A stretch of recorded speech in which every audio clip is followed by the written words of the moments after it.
Hi guys, எல்லோரும் எப்படி இருக்கீங்க? வாங்க எக் ஃப்ரைட் ரைஸ் செய்யலாம். நாங்கள் நார்மல் அமெரிக்கன் பொன்னி அரிசி தாங்க எடுத்துருக்கோம். உங்களுக்கு என்ன அரிசி தேவையோ நீங்கள் எடுத்துக்கலாம். பாஸ்மதியில் கூட சாதம் வடித்து நீங்கள் செஞ்சுக்கலாங்க. வாங்க பார்க்கலாம். அடுப்பு பற்ற வச்சு வானல் வச்சுருக்கோங்க. எண்ணெய் சேர்த்துக்குங்க. உங்களுக்கு தேவைக்கு அளவு சேர்த்துக்குங்க.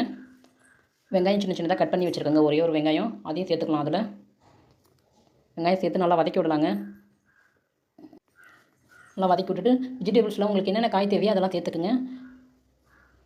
பீன்ஸு, கேரட்டு, குடமிளகாய், கோஸ் எடுத்துருக்கோங்க. உங்களுக்கு என்ன தேவையோ நீங்கள் சேர்த்துக்குங்க. பீன்ஸு எண்ணெயில் நல்லா வதங்கட்டும், சேர்த்துக்குங்க. நல்லா எண்ணெயில் நல்லா வதங்கி வர அதை நல்லா வதக்கி விடுங்க. கேரட் வந்து சீவி வச்சுக்குங்க. பீன்ஸ் மட்டும் குட்டி குட்டியாக அரிஞ்சிக்குங்க.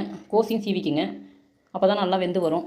பீன்ஸ் மட்டும் நல்லா வெந்தால் போதுங்க. கேரட்டு, குடமிளகாய் அதெல்லாம் லைட்டாக வெந்தாலே போதும். பாதி வேக்காடு இருந்தால் போதும். குடமிளகாய் சேர்த்துக்கிறேன், க்ரீன் கலர். நீங்கள் என்னென்ன கலர் இருக்கோ அதை சேர்த்துக்கலாம். உங்களுக்கு விருப்பத்துக்கு தகுந்த மாதிரி நீங்கள் சேர்த்துக்குங்க. உங்கள் இஷ்டம் தான். நான் வதக்கி விட்டுட்டு கோஸு சீவி வச்சு எடுத்துக்கலாங்க. அதையும் சேர்த்துக்குங்க.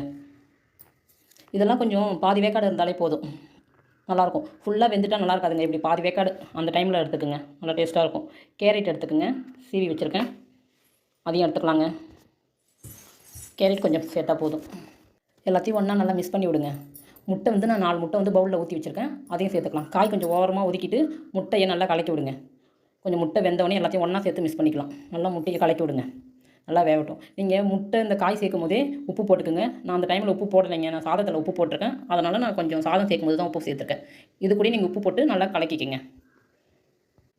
நல்லா வெந்து வந்துட்டோன்னே இதுமாரி எல்லாத்தையும் ஒன்றா சேர்த்து மிக்ஸ் பண்ணிவிடுங்க. நாங்கள் சாதம் வடித்து ஆற வச்சுருக்கோம். ஆற வச்சு எடுத்து தான் நம்ம அதில் போடணும்னா குழஞ்ச மாதிரி ஆகிடும். அமெரிக்கன் பொன்னி அரிசி வடித்து ஆற வச்சுருக்கோம், அதையும் சேர்த்துக்கலாம். சேர்த்து நல்லா கலக்கி விடலாம். நல்லா மிக்ஸ் பண்ணி விடுங்க. நல்லா சேர்ந்து மசாலா ஐட்டம் ரெடியாக எடுத்து கையில் வச்சுக்கோங்க.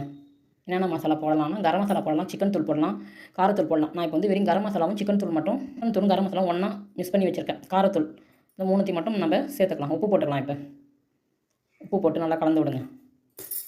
சாதத்துலேயே உப்பு போட்டு வச்சுட்டேன். கரம் மசாலா, சிக்கன் தூள், மிளகாய்த்தூள், கார மிளகாய்த்தூள் கலந்துக்கலாம். மிக்ஸ் பண்ணி விடலாம். நல்லாயிருக்குங்க. வீட்டிலேயே செஞ்சு கொடுங்க. வெளியே ஹோட்டலில் போய் வாங்கினா சாஸ்லாம் ஊற்றுவாங்க, அதெல்லாம் இல்லாமல் அஜினோமோட்டோ போடுவாங்க. அதெல்லாம் இல்லாமல் நம்மளே வீட்டில் செஞ்சு பசங்களுக்கு கொடுக்கலாம். நல்லா ஹெல்த்தியாக இருக்கும், சூப்பராக சாப்பிடுவாங்க. பிரியாணிக்கே டஃப் கொடுக்குற அளவு டேஸ்ட்டாக இருக்கும். செஞ்சு பாருங்கள். இதுவே உங்கள் வீட்டில் சிக்கன் 65 இருந்தால் கூட அதில் கலந்துக்கலாம். மிளகுத்தூள் போட்டுக்கிறேன். மிளகுத்தூள் போட்டு நல்லா கலந்து விடுங்க. அப்படியே சிக்கன் 65 இருந்தால் அதையும் அதுமாரி மிக்ஸ் பண்ணி அதிலே கலந்தால் சிக்கன் ரைஸ் சொல்லுவாங்க. செஞ்சு சாப்பிட்டு பாருங்கள். புதினா போட்டுக்கிறேங்க. புதினா, கொத்தமல்லி உங்களுக்கு விருப்பம் இருந்தால் புதினா போட்டலாம், இல்லை கொத்தமல்லி மட்டும் போட்டுக்குங்க. ஓகே, ரெடி ஆகிடுச்சிங்க. ஒரு முறை செஞ்சு ட்ரை பண்ணி பாருங்கள் எப்படி இருக்குன்னு. சாப்பிட்டு கமெண்ட் பண்ணுங்கள், லைக் பண்ணுங்கள், ஷேர் பண்ணுங்கள், சர்ப்ரைஸ் பண்ணிடுங்க. ஒவ்வொரு வீடியோவும் பாருங்கள். ஃபுல் வீடியோவும் பார்த்துட்டு சமைச்சிட்டு டேஸ்ட்டு சொல்லுங்கள்.